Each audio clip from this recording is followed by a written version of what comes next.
Hello class 10. In this video, I will be teaching you A Mad Tea Party by Lewis Carroll.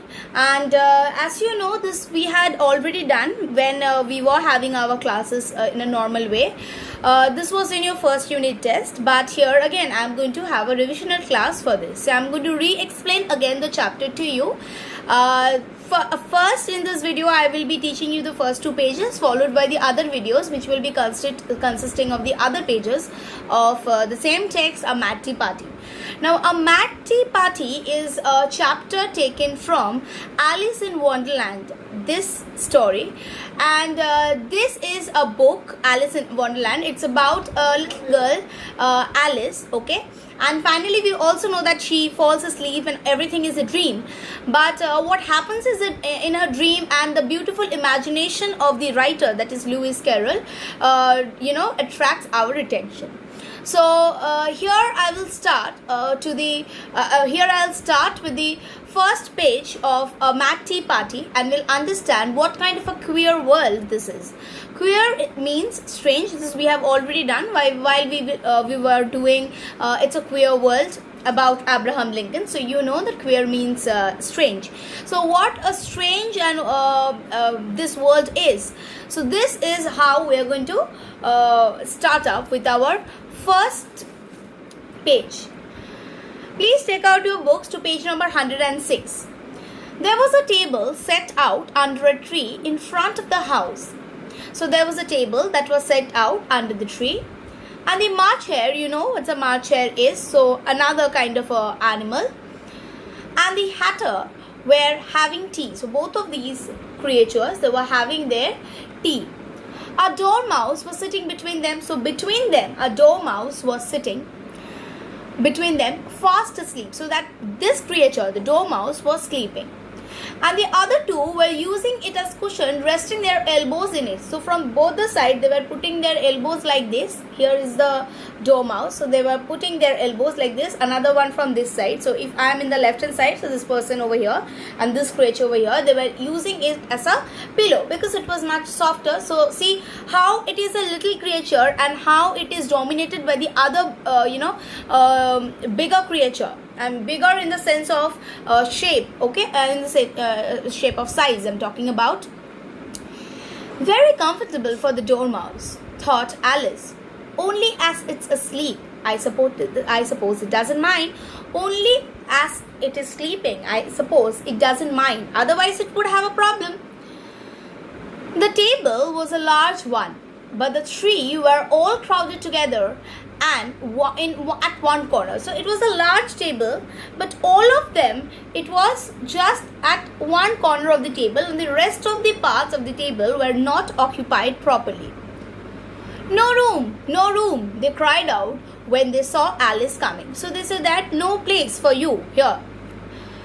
There's plenty of room, said Alice indigently, and she sat down in a large armchair at one end of the table. So she could see that most of the place was not used. So she said that yes, there is enough room, and she sat on an armchair at one end. Have some wine, the March hare said in an encouraging tone. Alice looked around the table, but there was nothing on it but tea. I don't see any wine, she remarked. You are asking for wine, but I don't see any wine over here. It's all tea, so why are you offering me that? There isn't any, said March hare. Then it wasn't very civil of you to offer it, said Alice angrily. So if it is not there, then why are you offering me that? It was not something good that you should be doing, and this is not how you should treat a guest. I didn't know it was your table, said, it wasn't very civil of you to sit down without being invited, said March hare. So if it is not civil enough to offer you wine when it's not there, then it is also not very good thing that you are sitting on our table and yet you are not invited. You are an unwelcome guest. You are you're not a guest. You are an unwelcome person. So if that doesn't bother you, then why should it bother to us that we will be offering you the items that we have and we cannot offer you other things? So they had a little bit of clash in these talks. I didn't know it was your table, said Alice. It's late for a great many more than 3. So I didn't know it was your table. The way it is led, it is as if it is led for more people. Okay, and you people have just gathered at one place. Your hair wants cutting, said the Hatter. He had been looking at Alice for some time with great curiosity, and this was his first speech. So when he spoke to her, the first thing that he said that, your hair requires a cut. So see, that means you are mocking that person. That should not be the first thing when a guest comes to your house. You should not say to that person, what a dress you had wore and you had come to my place. See, you're not looking good. So that should not be how you welcome your guest. You should learn not to make personal remarks, Alice said with some severity. It's very rude. Then she said that you should not make all these personal remarks that what should I do and what should I not. So this was not something good. The Hatter opened his eyes very wide on hearing this. But all he said was, why is a raven like a writing desk? But he did not care. All that he said, keeping his eyes open. He did not care also what Alice had told. He just said, why is a raven is a bird, is like a writing desk? Come, we shall have some fun now, thought Alice. I am glad they have begun asking riddles. I believe I can guess that, she added aloud. Then she was excited. She said, okay, I think we'll have some fun now. I think I can guess your riddle. Do you mean that you think you can find out the answer to it? Asked the Marcher. So Marcher said that, you're sure you know the answer to that? Exactly so, said Alice. So Alice said, yes, I definitely know the answer to this. Then you should say what you mean, said Marcher, and went on. And then the Marcher said, then you tell us that what do you mean by about his question? What do you mean by that? I do, Alice hastily replied. At least I mean what I say. That's the same thing, So then her words that she's saying, that is also is in a form of riddle. So what she is saying that at least I mean what I say.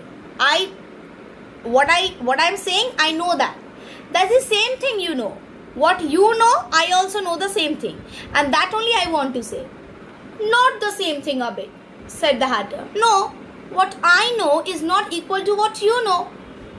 Why, you might just as well say that I see what I eat is the same thing as I eat what I see. How can you tell that? Can it be I see whatever I see, I eat that? Okay. Is it equal to I eat whatever I see? Is it same thing like that? So the first phrase, remember, I see what I eat. So this one means whenever I am eating, I can see whatever I am eating, and by seeing that I am eating that. But that is not equal to whatever I see, I eat that. It's like if I see a phone, then I have to eat that. If I see a teddy bear, I can eat that. So it's not the same thing.